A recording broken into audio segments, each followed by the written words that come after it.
ابھی تک جو لوگ نہیں آئے ان کو بلا لیجیے۔ بسم اللہ الرحمن الرحیم۔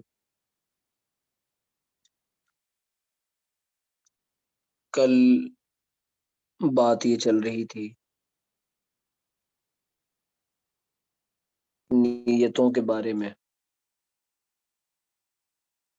کہ ایک تو عمل میں نیت ہونی چاہیے، چاہے وہ عمل دینی ہو یا دنیاوی۔ دوسرے یہ کہ ہر کام اللہ کی رضا کے لیے ہونا چاہیے۔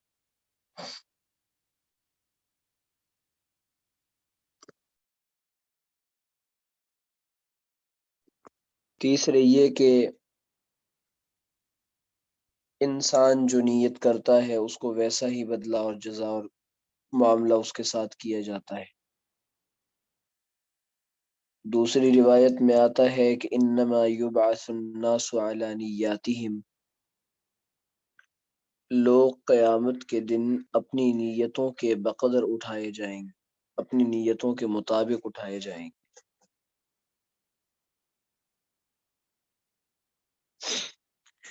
اسی لیے انسان کو چاہیے کہ دنیا کے اندر اچھی اچھی نیتیں کرے۔ اس حدیث سے جہاں پر نیت کو درست کرانے کی بات کی جا رہی ہے، اس سے معلوم ہوتا ہے کہ ایک طرح کی پازیٹیوٹی کریٹ کی جا رہی ہے۔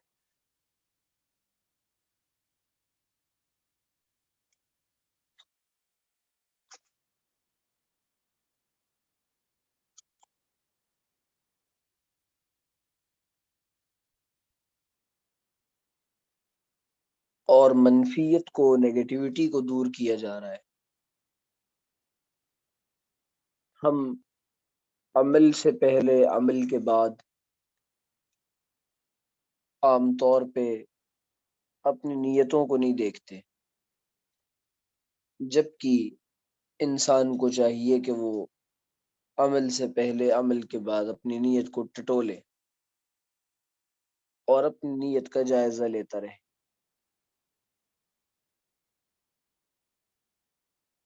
ہمارے یہاں تو نیتوں کا معاملہ اتنا اہم ہے کہ اگر انسان نیت نہ کرے تو نماز بھی نہیں ہوتی، اور اگر نیت نہ کرے تو بعض روایات میں آتا ہے کہ لا ثواب الا بالنیہ، جیسے یہاں لکھا ہوا ہے نا لا عمل الا بالنیہ، ویسے ہی لا ثواب الا بالنیہ، انسان کو عمل کے نیت کے بغیر ثواب بھی نہیں ملتا، عمل پر نیت نہ کرے۔ بلکہ امام شافعی رحمۃ اللہ علیہ نے تو اسی حدیث کو بنا کر، بنیاد بنا کر یہ بات لکھی ہے اور یہ بات بیان کی ہے کہ دین، 1/3 دین، 1/3 دین کی بنیاد اسی روایت پر ہے، اسی حدیث پر ہے۔ تو یہ روایت، یہ حدیث بہت زیادہ اہم ہے، اور میں اپنا نام ابھی تبدیل کرنا چاہ رہا ہوں، کیوں نہیں ہو رہا ہے؟ یہ کیا مصیبت ہے؟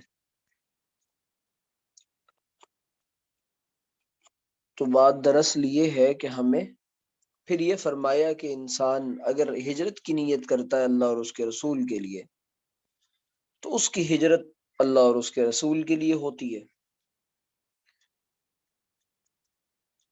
دیکھیں، ہجرت جو ہوتی ہے نا، جس کو ہم مائگریشن کہتے ہیں اور کسی جگہ مائگریٹ کرنا کہتے ہیں، اور اپنا وطن، اپنا دیش چھوڑنا کہتے ہیں، ایک ہجرت تو یہ ہے، انتقال مکانی کہتے ہیں، ایک ہجرت تو یہ ہے۔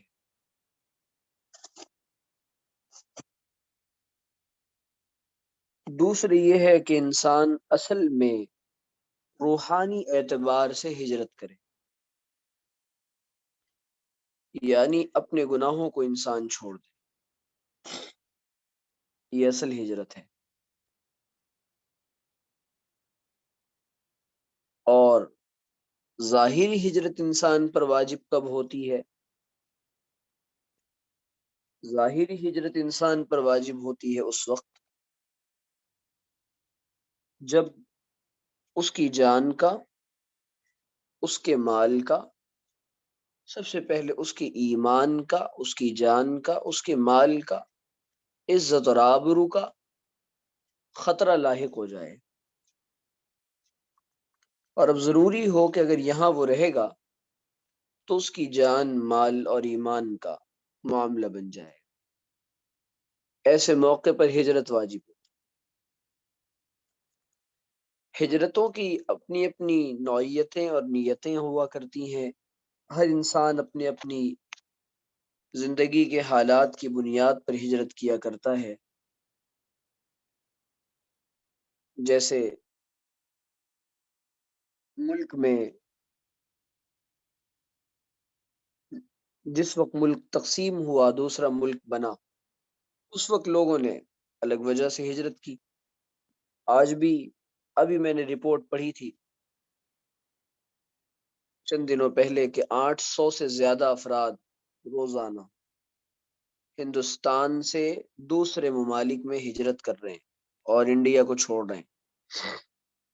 یہاں کی جو بدترین فائنینشیل صورتحال ہے اور معاشی زبوں حالی ہے، اس بنیاد پر تو ہجرت یہ ہوتی ہے۔ لیکن اصل ہجرت اسلام میں جو مطلوب ہے، دوسری یہ کہ ہجرت میں برکت بھی ہے، نصرت بھی ہے، اللہ تعالیٰ کی طرف سے ہجرت کرنے والے کی مدد کا وعدہ بھی ہے۔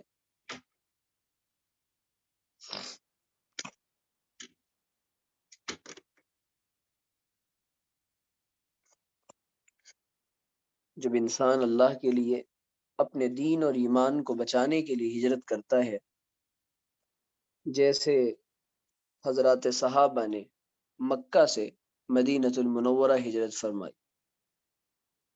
تو اللہ تعالیٰ نے اس ہجرت کی بنیاد پر ان کو ثواب دیا، ان کے درجات بلند کیے، ان کو اللہ تعالیٰ نے مال عطا فرمایا، ان کو اللہ تعالیٰ نے برکتیں دی، ان کی مدد کا وعدہ کیا، ان کو غلبہ نصیب فرمایا۔ اور جو انسان دنیا کے لیے ہجرت کرتا ہے کہ تجارت کرے گا، کاروبار کرے گا، وَمَنْ كَانَتْ هِجْرَتُهُ لِدُنْيَا يُصِيبُهَا، تو اس کو پا لیتا ہے، او امرأة ينكحها، یہ کسی خاتون سے نکاح کی غرض سے ہجرت کرے گا۔ یہ سچ میں ایک صحابی تھی اور ایک صحابیہ تھی، ان کے واقعے کی طرف اشارہ بھی ہے اس حدیث میں۔ تو جو انسان نیت کرے گا، ارادہ کرے گا، اس کے لیے ویسا ہی ہوگا۔ امام شافعی کے یہاں غسل میں نیت کا ہونا فرض ہے، وضو بغیر نیت کے نہیں ہوتا۔ ہمارے یہاں فرض تو نہیں ہے، لیکن ہم کہتے ہیں کہ اگر نیت نہ ہو، عمل تو ہو جائے گا لیکن ثواب نہیں ملے گا۔ تو اس وجہ سے ہمیں چاہیے کہ دین اور دنیا کے تمام معاملات میں انسان اپنی نیتوں کو خالص کر لے اور اللہ تعالیٰ سے جڑ جائے۔ اس روایت کو فی الحال آپ اتنا یاد رکھیں کہ اللہ کے رسول صلی اللہ علیہ وسلم نے فرمایا کہ تمام اعمال کا دار و مدار نیتوں پر ہے۔ اسی لیے پہلے زمانے میں کہا جاتا تھا کہ جیسی نیت ہوتی ہے اللہ تعالیٰ ویسی برکات نصیب فرماتا ہے۔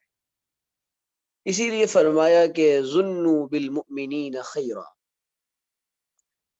اسی کو، نیت کو ظن اور گمان بھی کہتے ہیں، کہ انسان کو چاہیے کہ اپنے گمان کو اچھا رکھے،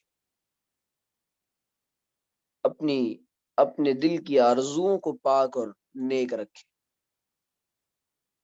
اور مومنین کے ساتھ بھی اپنے دل کے معاملات کو ٹھیک رکھے، خیر کا گمان رکھے، بدگمانی نہ کرے۔ دوسری جگہ فرمایا کہ انا عند ظن عبدی بی، میں اپنے بندے کے ساتھ اس کے گمان اور اس کی نیت کے بقدر ہوا کرتا ہوں۔ ہم زندگی میں دیکھتے ہیں کہ بعض دفعہ بہت سے کام نہیں ہو پاتے، یہی وجہ ہے کہ علماء نے لکھا، بلکہ روایات میں آتا ہے کہ جس انسان کی نیت اگر قرض ادا کرنے کی ہو، اللہ تعالیٰ اس کے لیے راستے اور اسباب بناتے، اسی کو ارادہ کہتے ہیں۔ قرآن کریم میں لفظ ارادے کے ساتھ بہت ساری آیتیں ہیں۔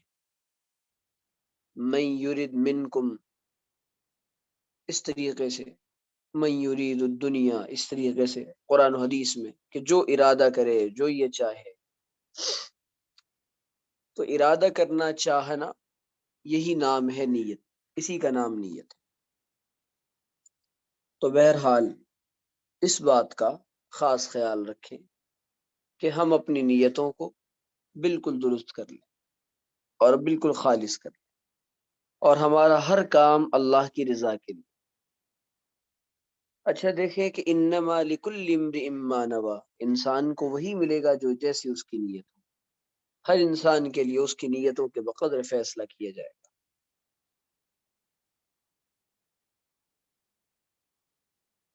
اگر وہ چاہے گا کہ میرے لیے دین کے معاملات میں آسانی کی جائے، اللہ آسانی فرمائیں گے۔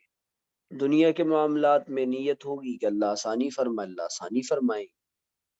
اسی لیے جب اللہ تعالیٰ نے نیتوں کے بقدر فیصلہ فرمانے کا انسان سے وعدہ کر رکھا ہے، تو انسان کو یہ چاہیے کہ اللہ کی رحمت کو محدود نہ کیا کرے کہ جی میرے پاس اگر آج 10,000 روپے ہوتے تو میں آج 5,000 صدقہ کر دیتا، بھئی اگر 1 کروڑ ہوتے تو 50 لاکھ صدقہ کر دیتا۔ لیکن یہ کہ بعض لوگ نیتیں ہی کرتے رہ جاتے ہیں۔ سوال یہ پیدا ہوتا ہے کیا محض نیت سے کام چلتا ہے؟ کسی لوگ کہتے ہیں کہ ہمیں توفیق نہیں ملتی۔ توفیق کس چڑیا کا نام ہے؟ توفیق نام ہے عمل کے لیے سبب کے بن جانے کا۔ توفیق نام ہے عمل کے لیے سبب اور ذریعے کے بن جانے کا، اس سورس کے موجود ہونے کا۔ مثال کے طور پہ مجھے نماز پڑھنی ہے، اب میں بیٹھا ہوں، جی اللہ توفیق دے تو نماز پڑھوں گا۔ آپ کو توفیق ملی ہوئی ہے، آپ کا جسم صحیح سالم ہے، آپ پاک و صاف ہیں، نماز کا وقت بھی ہوا ہے، وضو کرنے کی دیری ہے، اب آپ ارادہ کریں، وضو خانے تک جائیں، وضو کر لیں، وضو خانے کے لیے پانی بھی موجود ہے وضو خانے میں۔ اب آپ کہیں جی اللہ توفیق دے تو نماز پڑھوں گا، اس کے علاوہ تمام اسباب و ذرائع موجود ہیں، پھر آپ کہیں جی اللہ توفیق۔ اب آپ کو شیطان اور نفس کے وسوسے میں مذبذبین بین ذلک لا الہ الا ولا الہ، تذبذب میں ہیں، ایسی زندگی گزر۔ دوسری بات یہ ہے کہ نیتوں کا معاملہ یہ ہے کہ یہ بدل جاتی ہے، تبدیل ہو جاتی ہے، چینج ہو جاتی ہے۔ یہی وجہ ہے کہ انسان کو چاہیے کہ نیک عمل کا خیال آنے کے بعد تاخیر نہ کرے۔ جی خیال آیا رات میں 3 بجے، آنکھ کھل گئی، اب یہ خیال آیا کہ موقع اچھا ہے، نیک عمل کا خیال من جانب اللہ ہوا کرتا ہے، اللہ تعالیٰ اپنے فرشتوں کے ذریعے سے نیک خیالات کو دل میں ڈالا کرتے ہیں۔ یہ ایسا مہمان ہے جس نے آنے میں جلدی کی ہے، لہٰذا اس کے اکرام میں جلدی کرنا چاہیے۔ تو یہ مختصر تشریحات ہیں، اللہ کرے کہ ہم سب کی سمجھ آئے اور ہم اس پر عمل کرنے والے بنیں۔ جی آگے صفحہ بڑھائیں ذرا۔ تو عرض یہ کر رہا تھا کہ اگر انسان اپنی نیت کو اللہ کے لیے نہ کرے، انسانوں کے لیے کرے، تو آخر کیا کر لے گا؟ نیت میں فطور کب آتا ہے؟ نیت بگڑتی کب ہے؟ جب وہ عمل کا بدلہ انسانوں سے چاہتا ہے کہ جی انسان ہمیں بدلہ دے دیں گے اور انسان ہمیں اچھا کہیں گے، لوگ ہم سے خوش ہو جائیں گے، لوگ ہماری تعریفیں کریں گے، لوگ واہ واہ کریں گے۔ اس سے عمل کا ثواب، عمل کا درجہ اور عمل کا معاملہ بالکل کمزور ہو جاتا ہے، ختم ہو جاتا ہے۔ قیامت کے دن اللہ تعالیٰ انسانوں کو بلائیں گے اور اعمال جب تولے جا رہے ہوں گے، اعمال جب دیکھے جا رہے ہوں گے، اس وقت ان سے کہا جائے گا، وہ کہے گا کہ یا اللہ میں نے یہ عمل تیرے لیے کیا تھا۔ اللہ تعالیٰ کہیں گے نہیں نہیں، میرے لیے نہیں کیا تھا، یہ فلاں کے لیے کیا تھا، فلاں کے لیے کیا تھا، فلاں کے لیے کیا تھا، یہ اس کا بدلہ آپ جا کر اس سے لیں۔ انسان سارے کے سارے قیامت کے دن محتاج ہوں گے، بدلہ لینے دینے کا معاملہ صرف اللہ تعالیٰ اور مخلوق کے درمیان ہوگا، خالق اور مخلوق کے درمیان ہوگا۔ اس لیے انسان کو چاہیے کہ ہر عمل میں انسان یہ دیکھے کہ اس سے میرا اللہ راضی ہوگا یا ناراض۔ دوسرے یہ کہ دنیا میں دو ہی چیزیں ہوا کرتی ہیں، تمام معاملات دو پہلو ہوا کرتے ہیں، دو زاویے ہوا کرتے ہیں۔ ایک تو یہ کہ اس عمل کا نتیجہ یا تو اچھا ہوگا یا برا ہوگا۔ آنے والا دل کے اندر ہر اچھا خیال یہ انسان کو اللہ سے جوڑتا ہے، ہر برا خیال انسان کو اللہ سے دور کرتا ہے۔ خیالات پر عذاب اور ثواب کے فیصلے نہیں ہوتے، محض خیالات پر عذاب اور ثواب کے فیصلے نہیں ہوتے جب تک کہ اس کو پریکٹیکلی نہ کیا جائے، اس کو اپنی زندگی کی ایکٹیویٹیز میں شامل نہ کیا جائے، اس پر باضابطہ انسان عمل کر کے نہ دکھلائے، یا اچھا یا برا۔ اسی لیے ہر بات میں، زندگی کے ہر معاملے میں یہ خیال کرنا چاہیے کہ میرے اس عمل کا بدلہ کیا ہوگا، اس کا رزلٹ کیا آئے گا، اس کا نتیجہ کیا نکلے گا۔ اگر اس انسان اتنا خیال کر لے تو دین دنیا کے سارے معاملات سلجھ جائیں گے کہ اس کا نتیجہ کسی بھلائی کی شکل میں ظاہر ہوگا یا کسی برائی کی شکل میں ظاہر ہوگا۔ ٹھیک ہے انشاءاللہ۔ اب یہ جو دوسری روایت آ رہی ہے، میں اس کا خلاصہ بیان کر دیتا ہوں۔ اس روایت کو کے اندر، یہ تھوڑی سی لمبی روایت ہے، آپ نے سنا بھی ہوگا اس کے بارے میں۔ اس حدیث کو سب سے پہلے تو غالباً وہ بات رہ گئی تھی کہ حدیث کہتے کس کو ہیں۔ ہمارے یہاں دیکھیں، اسلام کی جو بنیاد ہے وہ بنیادی طور پہ کتاب اللہ اور سنت رسول اللہ ہے۔ دین اور شریعت کے جو احکامات ہیں اور جو ہمارے لیے ذرائع علم ہیں، علم کا ماخذ ہے، سورس آف نالج اور سورس آف انفارمیشن ہے، وہ قرآن کریم اور حدیث رسول اللہ ہے، جس کو حدیث میں سنت بھی کہا گیا ہے۔ اب ہمیں قرآن کریم کے بارے میں تو معلوم ہوتا ہے، لیکن حدیث کے بارے میں معلوم نہیں ہوتا۔ حدیث اوتھینٹک ہے، مستند ہے، اور یہ کیسے پتا چلے گا کہ حدیث کا کیا درجہ ہے، اس کا اسٹیٹس کیا ہے؟ یہ معلوم ہوگا قرآن کریم کے ذریعے، اللہ کی کتاب کے ذریعے۔ دنیا میں اللہ تعالی نے اپنے نبی کو بھیجا، نبی کے ذریعے سے باتیں نکلوائیں آسانی کے لیے۔ صحابہ کرام عربی زبان جانتے تھے، اس کے باوجود قرآن کریم کی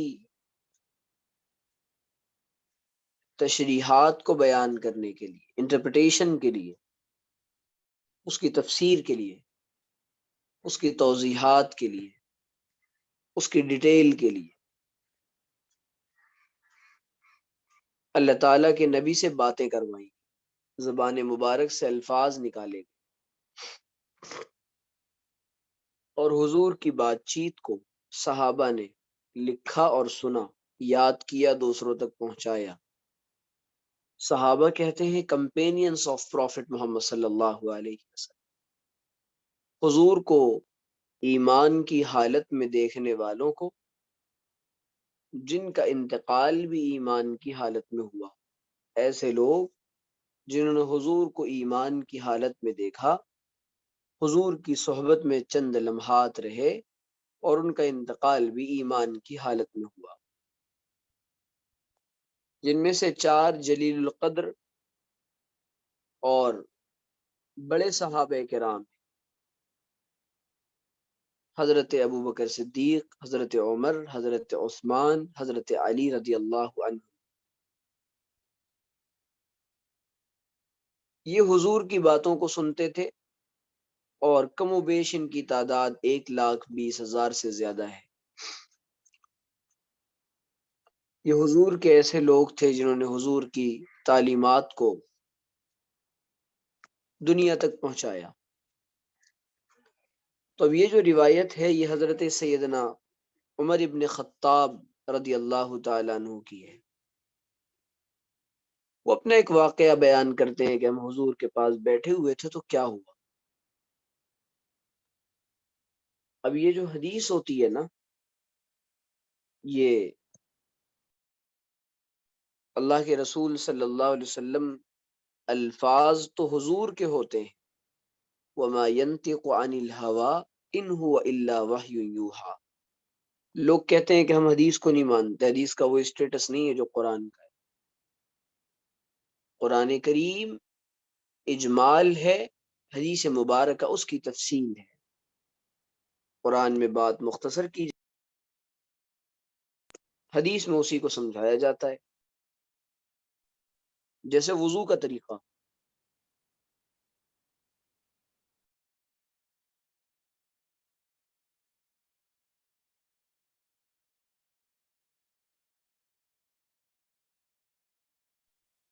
کہ وضو کیسے کیا جائے گا، تو اس روایت کے اندر بھی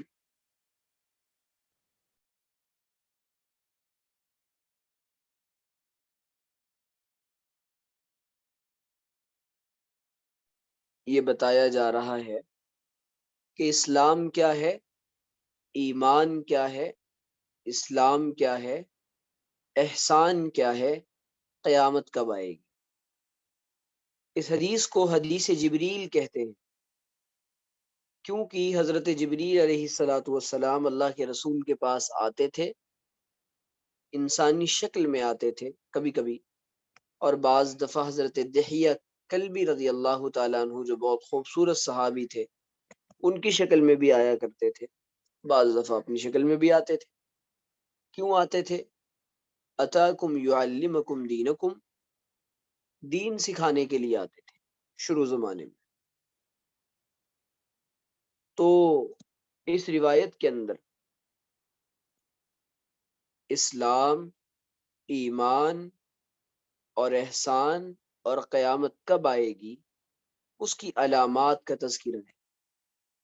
یہی وجہ ہے کہ اپنی اہمیت کے اعتبار سے، امپورٹنس کے اعتبار سے یہ حدیث انتہائی اہم ہے، اور اس کو حدیث جبریل کہتے ہیں۔ اس میں ایک طالب علم اپنے استاد کے سامنے کس طرح رہے، اسلام اور ایمان کیا ہے، اس کی بنیادیں کیا ہیں، ان کی تفصیلات کیا ہیں، احسان کس کو کہتے ہیں اور احسان کیسے پیدا ہوتا ہے، کیا کیا جائے کہ عبادت میں اللہ تعالیٰ سے تعلق جڑ جائے، اور قیامت کب آئے گی، قیامت کی علامات، اہم علامات کیا ہیں، ان تمام چیزوں کا تذکرہ ہے سوال و جواب کے انداز میں۔ سوال و جواب کے انداز میں بات چیت کرنے سے، مکالمے کے انداز میں، کوشچن آنسر سیشن کے انداز میں بات چیت ایزی اور آسان ہو جاتی ہے۔ اسی لیے اس زمانے کے مسلمان جو بالکل وہاں موجود ایسے لوگ جو اسلام قبول کر چکے تھے اور اسلام کے تفصیلی احکام جاننا چاہتے تھے، ان کے لیے اللہ کے رسول صلی اللہ علیہ وسلم سے حضرت جبریل آ کر سوال کرتے ہیں۔ اب ظاہر ہے کہ حضرت جبریل کو تو معلوم ہے، اللہ کے رسول کو بھی معلوم ہے، لیکن اپنے صحابہ کو سکھانے کے لیے، آنے والی امتوں کو سکھانے کے لیے اس طریقے کا معاملہ کیا گیا۔ اب اس کی تفصیلات اب اس دیکھ کر آئیے گا، معلوم کر کے آئیے گا جو کچھ بھی روایات ملے آپ کو، یہ اس لیے کہ تاکہ ابھی سے آپ کو حدیث پاک کا ایک ذوق بنتا رہے۔ 40 روایتیں یہ انشاءاللہ ہو سکتا ہے 1 ڈیڑھ مہینے میں مکمل ہو جائیں، اور آپ بہت ساری باتوں سے جو آگے چل کر واقف ہونا تھا آپ اس سے واقف بھی ہو جائیں۔ اور اس کا مقصد یہی تھا، جو خاص الفاظ آئیں آپ اس کو عربی زبان، عربی کے الفاظ کو، اس کی لغت، اس کے معنی، ورڈس اینڈ میننگز، یہ دونوں چیزیں الفاظ و معانی ایک کاپی میں لکھ لیا کریں کہ اس لفظ کا یہ معنی۔ اور لغت دیکھنے کا طریقہ یہ ہے کہ جیسے یہ لفظ ہے نا جلسہ، تو یہ بیٹھنے کو کہتے ہیں۔ اب آپ کو ایک لفظ مل گیا کہ جالس، جلسہ، تو آپ نے لغت میں ڈھونڈا جیم لام سین، تو اب آپ کو وہاں پر اس کا پورا معنی مل جائے۔ تو اس طریقے سے آپ کو دھیرے دھیرے شوق پیدا ہوگا انشاءاللہ، اور حدیث پاک سے مناسبت بھی پیدا ہو جائے۔ اللہ تعالیٰ سے دعا ہے کہ اللہ تعالیٰ سمجھنے کی، عمل کرنے کی توفیق عطا فرمائے۔ کسی کو کچھ پوچھنا ہو تو پوچھ لیں۔